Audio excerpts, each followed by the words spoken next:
राहुल की सांसदी खत्म किए जाने पर बोले हेमंत, यह भाजपा के लिए अमृतकाल और देश के लिए आपातकाल। राहुल गांधी की लोकसभा सदस्यता खत्म किए जाने पर झारखंड के मुख्यमंत्री हेमंत सोरेन और झारखंड मुक्ति मोर्चा के कार्यकारी अध्यक्ष हेमंत सोरेन ने तीखी प्रतिक्रिया व्यक्त की है। उन्होंने कहा है कि इस घटना से साफ जाहिर हो गया है कि सत्तारूढ़ केंद्र सरकार अब राजनीतिक मतभेद में किस तरह प्रतिशोध पर उतर आई है। भारतीय जनता पार्टी आज के वक्त को एक तरफ अमृतकाल कहती है तो दूसरी तरफ वह विपक्ष के नेताओं के खिलाफ सत्ता के हर हथकंडे का इस्तेमाल कर रही है। हेमंत सोरेन ने कहा कि न्यू इंडिया में अमृतकाल केवल भाजपा के नेताओं और सदस्यों पर लागू होता है, जबकि इस देश के पूरे विपक्ष और नागरिकों के लिए यह आपातकाल है। सरहुल पर बोले सीएम हेमंत सोरेन, आदिवासी छात्रावास का होगा कायाकल्प, लड़के लड़कियों के लिए अलग अलग हॉस्टल बनेंगे। हर तरफ हर्ष, उत्साह और जश्न का माहौल, मांदर नगाड़े की थाप और थिरकते कदम, सरना स्थलों में पूरी विधि विधान से प्रकृति की पूजा अर्चना। दरअसल सदियों से चली आ रही यह परंपरा बताती है कि प्रकृति पर्व सरहुल का आदिवासी समाज में कितनी अहमियत है। सरहुल सिर्फ एक त्योहार नहीं है, यह प्रकृति से जुड़ाव का प्रतीक है। मुख्यमंत्री हेमंत सोरेन ने ये बातें करमटोली स्थित आदिवासी छात्रावास में आयोजित सरहुल महोत्सव को संबोधित करते हुए कही। इस अवसर पर उन्होंने सरना स्थल में पारंपरिक विधि विधान से पूजा अर्चना की और मांदर बजाकर लोगों के साथ खुशियां बांटी। मुख्यमंत्री ने इस अवसर पर कहा कि छात्रावासों को सुसज्जित करने और जरूरी सुविधाएं उपलब्ध कराने का सरकार ने निर्णय लिया है। छात्रावासों के जीर्णोद्धार का कार्य भी शुरू हो चुका है। इस कड़ी में आदिवासी छात्रावास को भी नया आयाम देने की कार्य योजना बन चुकी है। झारखंड में आतंक मचाने पहुंचा कोरोना, अब तक सक्रिय मामलों की संख्या हुई 22। कोरोना के नए वेरिएंट XBB 1.16 को लेकर राज्य सरकार अलर्ट है। कुछ राज्यों में कोरोना के केस बढ़ रहे हैं, इसे लेकर भी राज्य सरकार अलर्ट मोड में है। राज्य में भी हाल के दिनों कोरोना के कुछ एक्टिव केस मिले हैं। इससे पहले यहाँ एक भी एक्टिव केस नहीं था। लगभग 3 माह बाद एक्टिव केस की संख्या यहाँ 2 डिजिट में पहुँच चुकी है। राज्य सरकार के स्वास्थ्य विभाग ने सभी जिले के सिविल सर्जनों को उन मरीजों की जाँच के निर्देश दिए हैं जिसमें कोरोना के लक्षण है। कोरोना जाँच की गति बढ़ाने को भी कहा गया है। राज्य सरकार द्वारा जारी अपडेट रिपोर्ट के अनुसार में राज्य में वर्तमान में कोरोना के 22 एक्टिव केस हैं। ये सभी केस रांची, देवघर, पूर्वी सिंहभूम, पश्चिमी सिंहभूम, लातेहार तथा रामगढ़ से दर्ज हुए हैं।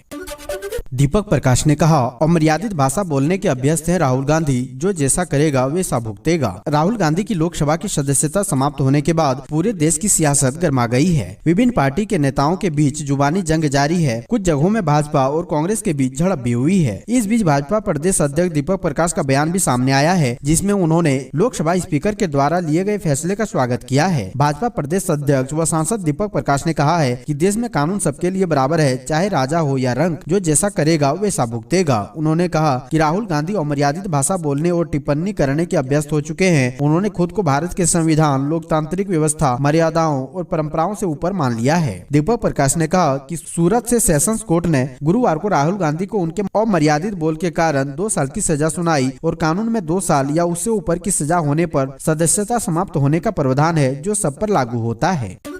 संतोष सिंह ने कहा, भाजपा को महंगा पड़ेगा 2024 का चुनाव। धनबाद रणधीर वर्मा चौक पर 24 मार्च शुक्रवार को NSUI ने केंद्र सरकार का पुतला जलाया। इस अवसर पर केंद्रीय कमेटी के जिला अध्यक्ष संतोष सिंह ने कहा कि 2024 का चुनाव भाजपा को महंगा पड़ेगा। कहा कि न्यायालय को प्रभावित कर कांग्रेस नेता राहुल गांधी को 2 साल की सजा सुनाई गई है। कहा कि राहुल गांधी की लोकप्रियता देख केंद्र सरकार हिल गई है। सांसद की सदस्यता को खत्म करना सोची समझी साजिश है। NSUI के जिला अध्यक्ष गोपाल कृष्ण चौधरी ने कहा कि राहुल गांधी सदन में आवाज उठा रहे हैं, तो उनकी आवाज को दबाने के लिए सांसद की सदस्यता रद्द कर दी गई। कहा कि आवाज उठाने वालों को दबाया जा रहा है, अब लोकतंत्र खतरे में है। पुतला दहन में NSUI के कई कार्यकर्ता मौजूद थे। झारखंड के धनबाद में कोयले के अवैध खनन के दौरान खदान धंसने से 4 की मौत, 6 घायल। झारखंड के धनबाद में कोयले के अवैध खनन के दौरान खदान धंसने से 4 की मौत, 6 घायल। झारखंड के धनबाद जिले के तेतुलमारी क्षेत्र भारत कोकिंग कोल लिमिटेड की खदान में कोयले के अवैध खनन के दौरान खदान धंसने के कारण 4 लोगों की दबकर मौत हो गई और 6 लोग गंभीर रूप से घायल हो गए। मीडिया रिपोर्ट के अनुसार यह घटना गुरुवार सुबह करीब 5 बजे हुई है। आसपास के स्थानीय लोग सैकड़ों की संख्या में BCCL के खदान में अवैध कोयला निकाल रहे थे, तभी अचानक से खदान का ऊपरी हिस्सा गिर गया। इससे बड़ी संख्या में लोग पत्थर वाले कोयले के मलबे के अंदर ही दब गए। हजारीबाग में अवैध खनन के दौरान धसी चाल, मजदूर की मौत। हजारीबाग जिले के चरही थाना क्षेत्र अंतर्गत CCL तापिन साउथ परियोजना के पास अवैध खनन के दौरान चाल धसने से एक मजदूर की मौत हो गई। मजदूर सुरंग बनाकर कोयला निकासी कर रहा था, इसी दौरान चाल धस गई। घटना में पत्थर के नीचे दबकर शख्स की मौके पर ही मौत हो गई। घटना शुक्रवार सुबह करीब 8:30 बजे की बताई जा रही है। जानकारी के मुताबिक 44 नंबर कॉलोनी का रहने वाला 55 वर्षीय सुधीर करमाली कोयला निकालने के लिए तापिन साउथ खदान गया हुआ था। कोयला काटकर निकासी के दौरान उसके ऊपर 1-2 बड़ा पत्थर का टुकड़ा गिर गया, जिससे वह दब गया। हजारीबाग DC SP ने किया रामनवमी जुलूस मार्ग का निरीक्षण। हजारीबाग में रामनवमी जुलूस को लेकर प्रशासनिक तैयारी जोर शोर से चल रही है। इसी बीच हजारीबाग जिला प्रशासन 6 किलोमीटर लंबे जुलूस मार्ग का निरीक्षण करने के लिए निकली। रामनवमी जुलूस मार्ग के निरीक्षण में उपायुक्त नैन्सी सहाय, पुलिस अधीक्षक मनोज रत्न चौथे समेत जिले के सभी वरीय पदाधिकारी, DSP और थाना प्रभारी मौजूद रहे। इस दौरान जुलूस मार्ग में पड़ने वाली सभी पॉइंट का निरीक्षण किया गया। इसके साथ ही अधिकारियों को कई दिशा निर्देश भी जारी किए गए। रामनवमी के दौरान कोई खामी न हो, इसका पूरा ख्याल रखा गया। निरीक्षण के दौरान हजारीबाग में बिजली पोल पर लटके हुए बिजली के तार को हटाने का निर्देश दिया गया। वरीय पदाधिकारियों ने इस दौरान स्थानीय लोगों से भी बात कर जुलूस मार्ग में क्या क्या सुविधा दी जाए यह जानने की कोशिश की।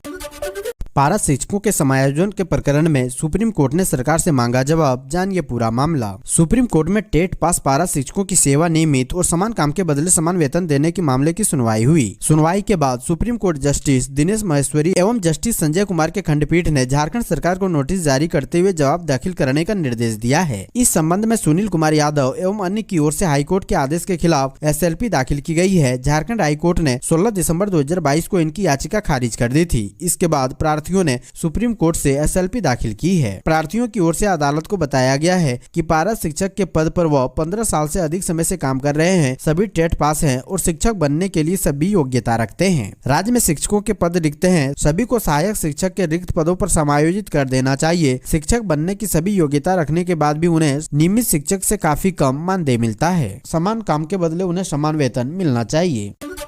JPSC ने जारी की विशेषज्ञ चिकित्सकों की वैकेंसी, 836 पदों पर होगी नियुक्ति। झारखंड लोक सेवा आयोग ने स्वास्थ्य विभाग के अधीन विशेषज्ञ चिकित्सकों की होने वाली नियुक्ति के लिए रिक्तियां जारी कर दी है। विशेषज्ञ चिकित्सकों की कुल 836 पदों पर नियुक्ति होगी। इसमें 771 नियमित तथा 65 बैकलॉग पद शामिल है। आयोग ने दोनों श्रेणी के चिकित्सकों के लिए अलग अलग विज्ञापन जारी किया है। नियमित पदों पर नियुक्ति के लिए 31 मार्च से 2 मई तक ऑनलाइन आवेदन भरे जाएंगे। 4 मार्च तक परीक्षा शुल्क का भुगतान होगा, जबकि 19 मार्च तक हार्ड कॉपी जमा होगी। झारखंड के राज्यपाल ने महंत स्वामी महाराज से मुलाकात कर लिया आशीर्वाद। झारखंड के राज्यपाल CP राधाकृष्णन गुजरात के सहारनपुर स्थित BAPS के मंदिर पहुंचे और स्वामी नारायण मंदिर के दर्शन किए। इसके बाद BAPS के महंत स्वामी महाराज से मुलाकात कर उनका आशीर्वाद लिया। मंदिर में राज्यपाल का हार पहनाकर स्वागत किया गया। BAPS के संत स्वामी तीर्थ स्वरूप दास ने बताया कि झारखंड के राज्यपाल CP राधाकृष्णन सहारनपुर मंदिर पहुंचे, मंदिर परिसर का भ्रमण किया और भगवान स्वामी नारायण के दर्शन किए। यहाँ पर राज्यपाल का माल्यार्पण कर स्वागत किया गया। उन्होंने महंत स्वामी महाराज से मुलाकात की। महंत स्वामी महाराज ने राज्यपाल को माला पहनाकर आशीर्वाद दिया। इस दौरान राज्यपाल ने महंत स्वामी जी के साथ सत्संग भी किया। इस अवसर पर मंदिर के वरिष्ठ संत मौजूद रहे। झारखंड में भी राहुल गांधी पर आई आंच का दिख रहा असर। राजेश ठाकुर ने कहा, सरकार को महंगा पड़ेगा यह फैसला। मोदी सरनेम पर आपत्तिजनक टिप्पणी करने के मामले में कांग्रेस नेता राहुल गांधी की संसद में सदस्यता शुक्रवार को रद्द कर दी गई। राहुल केरल के वायनाड लोकसभा सीट से सांसद थे। लोकसभा सचिवालय से पत्र जारी कर इसकी सूचना दी गई। इससे पहले गुरुवार को इस मानहानि केस में सूरत कोर्ट ने उन्हें 2 साल की सजा सुनाई। मामला 2019 का है, जब कर्नाटक में एक सभा में उन्होंने मोदी सरनेम को लेकर बयान दिया था। इसमें उन्होंने नीरव मोदी, ललित मोदी और अन्य का नाम लेते हुए कहा था कि कैसे सभी चोरों का सरनेम मोदी है। कोर्ट का फैसला सुनाए जाने के बाद से ही राहुल गांधी को अयोग्य करार दिया गया है। सूरत कोर्ट ने राहुल पर 15,000 रुपए का जुर्माना भी लगाया है। इसी के साथ सजा को 30 दिन तक के लिए स्थगित किया गया है, ताकि राहुल गांधी अपनी सजा के खिलाफ ऊपरी अदालत का दरवाजा खटखटा सके।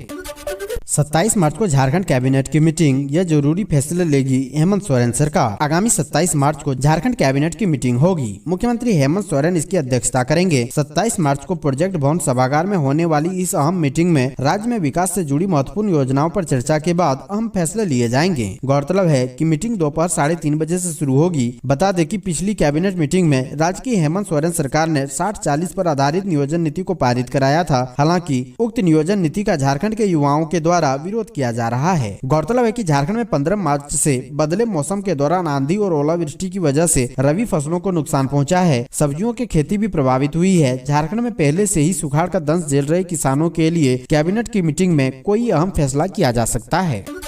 सरहुल के बाद बदलेगा झारखंड का मौसम। आईएमडी ने जारी किया वर्षा वज्रपात का अलर्ट, जाने कहां होगी बारिश। आदिवासियों के सबसे बड़े पर्व सरहुल के बाद झारखंड का मौसम बदल जाएगा। भारत मौसम विज्ञान विभाग ने प्रदेश के कई जिलों में बारिश वज्रपात का अलर्ट जारी किया गया है। रांची के हिनू स्थित मौसम केंद्र ने बताया है कि झारखंड का अधिकतम तापमान धीरे धीरे बढ़ेगा। 2 से 3 दिन में उच्चतम तापमान 2 से 3 डिग्री तक बढ़ जाएगा। इसके बाद अगले 2 दिनों तक इसमें कोई बड़े बदलाव की संभावना नहीं है। मौसम केंद्र के अलर्ट के मुताबिक झारखंड के दक्षिणी, पश्चिमी तथा निकटवर्ती मध्य भागों में कहीं गर्जन के साथ वर्षा और वज्रपात की आशंका है। इस दौरान तेज सतही हवाएं भी चल सकती है। देवघर में नकली शराब फैक्ट्री का भंडाफोड़, बिहार भेजी जाती थी स्पिरिट से बनी शराब, एक धंधेबाज गिरफ्तार, 4 फरार। देवघर के सोनारा ठाड़ी में कम से कम समय में ज्यादा मुनाफा कमाने के लिए स्पिरिट, केरा मिल व पानी से जैसे तैसे शराब तैयार कर बिहार में सप्लाई कर मोटी कमाई की जा रही थी। इसके लिए बकायदा फैक्ट्री का संचालन किया जा रहा था, जहाँ नकली शराब तैयार कर विभिन्न ब्रांडों के बोतलों में भरकर सप्लाई की जाती थी। इस फैक्ट्री के बारे में जानकारी उत्पाद अधीक्षक संजय कुमार श्रीवास्तव व मुख्यालय डीएसपी मंगल सिंह जमुदा को मिली। उत्पाद अधीक्षक ने उत्पाद अवर निरीक्षक कांग्रेस कुमार के नेतृत्व में टीम गठित कर कार्रवाई करने का निर्देश दिया। वहीं मुख्यालय डीएसपी ने भी थाना प्रभारी मोहम्मद अफरोज के नेतृत्व में टीम का गठन किया। उत्पाद विभाग व सोनराय ठाड़ी थाना की पुलिस ने संयुक्त कार्रवाई कर विभिन्न ब्रांडों का तैयार करने वाली नकली फैक्ट्री का भंडाफोड़ करने में बड़ी सफलता मिली है। पैसे के अभाव में नहीं रुकेगी लड़कियों की पढ़ाई, सरकार की इस योजना का उठाएं लाभ। झारखंड में महिलाओं को स्वावलंबी व आत्मनिर्भर बनाने के लिए सरकार अपने तरीके से पूरी कोशिश कर रही है। कभी सुकन्या योजना तो कभी बेटी बचाओ बेटी पढ़ाओ के तहत, लेकिन फिर भी बाल विवाह की शिकार व अशिक्षित बेटियां समाज में कम नहीं है, जिसको रोकने के लिए झारखंड सरकार ने अपने बजट सत्र में सावित्रीबाई फुले किशोरी समृद्धि योजना के तहत लड़कियों को 300 करोड़ रुपए देने की बात कही है। विधानसभा के बजट सत्र में वित्त मंत्री डॉक्टर रामेश्वर उरांव ने सावित्रीबाई फुले किशोरी समृद्धि योजना की घोषणा की, जिसके तहत 300 करोड़ रुपए क्लास 8 में पढ़ने वाली लड़कियों से लेकर 19 साल तक की लड़कियों को दिया जाएगा। इस योजना का नाम देश की पहली महिला शिक्षिका, महान समाज सेवी सावित्रीबाई फुले के नाम पर रखा गया है, ताकि उन्हीं की तरह समाज में बेटियां पढ़ लिख कर अपने पैरों पर खड़ा होकर समाज की दशा को सुधारने में अहम योगदान दें। झारखंड दिसोम बाहा में उमड़ा जनसैलाब, शामिल हुए मंत्री, पूर्व केंद्रीय मंत्री व विधायक। झारखंड दिसोम बाहा समिति द्वारा चांडिल गोलचक्कर स्थित दिसोम जाहिरगढ़ में शुक्रवार को आयोजित सरहुल महोत्सव में जनसैलाब उमड़ा। मौके पर बड़ी संख्या में महिला व पुरुष पारंपरिक वेशभूषा में जाहिर स्थान पहुंचे। पारंपरिक वेशभूषा में पहुंचे लोगों ने एक दूसरे को सरहुल की बधाई दिया और सरहुल नृत्य कर खुशियां मनाई। इस अवसर पर समाज के प्रबुद्ध लोग भी दिसोम जाहिर थान में आकर पूजा अर्चना कर मरांग बुरु जाहिर आयों के चरणों में नतमस्तक हुए और आशीष के रूप में नायके बाबा से सखुआ का फूल ग्रहण किया। झारखंड के पूर्व सीएम मधु कोड़ा को हाई कोर्ट से झटका, 25 अप्रैल को होगी अगली सुनवाई। झारखंड के पूर्व मुख्यमंत्री मधु कोड़ा की मुश्किलें आय से अधिक संपत्ति के मामले में बढ़ती हुई नजर आ रही है। झारखंड हाईकोर्ट ने मामले में मधु कोड़ा, प्रमोद कुमार उर्फ विनोद कुमार को नोटिस जारी करने का निर्देश दिया है। बता दें कि आय से अधिक संपत्ति मामले में जांच कर रही सीबीआई की टीम ने आरोपी मधु कोड़ा, प्रमोद कुमार, संजय कुमार चौधरी के केस का अलग अलग ट्रायल करने की मंजूरी मांगी थी, जिसे निचली अदालत ने रिजेक्ट कर दिया था। जिसके बाद सीबीआई ने निचली कोर्ट के फैसले को हाईकोर्ट में चुनौती दी थी, जिस पर शुक्रवार को सुनवाई हुई। झारखंड हाईकोर्ट के न्यायाधीश गौतम कुमार की पीठ ने मामले में मधु कोड़ा, प्रमोद कुमार को नोटिस जारी करने का निर्देश दिया। अब मामले में अगली सुनवाई 25 अप्रैल को होगी। भाजपा अध्यक्ष दीपक प्रकाश ने कहा, झारखंड के बेरोजगारों को लाठी की मार नहीं, नौकरी दे सरकार। भारतीय जनता पार्टी के झारखंड प्रदेश अध्यक्ष सह राज्यसभा सांसद ने नियोजन नीति का विरोध कर रहे छात्रों पर लाठीचार्ज के बाद राज्य सरकार पर हमला बोल दिया है। दीपक प्रकाश ने कहा है कि राज्य की सरकार बेरोजगार युवाओं पर लाठीचार्ज करने के बजाय उन्हें रोजगार दें। उन्होंने कहा कि हेमंत सोरेन सरकार की वादा खिलाफी की वजह से झारखंड के युवा आंदोलित हैं। राजधानी रांची में विधानसभा घेराव करने के लिए जा रहे बेरोजगार छात्रों, नौजवानों पर लाठी और आंसू गैस और गोले दागे जाने की दीपक प्रकाश ने शुक्रवार को आलोचना की। उन्होंने कहा कि झारखंड की महागठबंधन सरकार ने लगभग 3.5 साल का कार्यकाल पूरा कर लिया है। लोक लुभावन वादे करके सत्ता में आई यह सरकार अब बेरोजगार युवाओं का दमन कर रही है। उन्होंने कहा कि राज्य के युवा नौकरी मांग रहे हैं तो सरकार उनको नौकरी देने के बजाय उन पर लाठियां बरसा रही है। डीपीएस बोकारो की श्रेया को 2 लाख और नेहा को 1 लाख देगी हेमंत सरकार। डीपीएस बोकारो की 2 छात्राओं श्रेया सुमन और नेहा कुमारी भगत को राज्य स्तरीय मेधावी सम्मान समारोह के लिए चयनित किया गया है। वर्ष 2022 में आयोजित सीबीएसई 10वीं की परीक्षा में बोकारो जिले में टॉपर और राज्य स्तर पर दूसरे स्थान पर रही श्रेया सुमन को 2 लाख और 12वीं बोर्ड के वाणिज्य संकाय में जिले में अव्वल और राज्य में तीसरा स्थान पाने वाली नेहा कुमारी भगत को 1 लाख रुपए परितोषित राशि से सम्मानित किया जाएगा। रांची के ध्रुवा स्थित प्रोजेक्ट भवन में 27 मार्च को आयोजित समारोह के दौरान मुख्यमंत्री हेमंत सोरेन दोनों छात्राओं को सम्मानित करेंगे।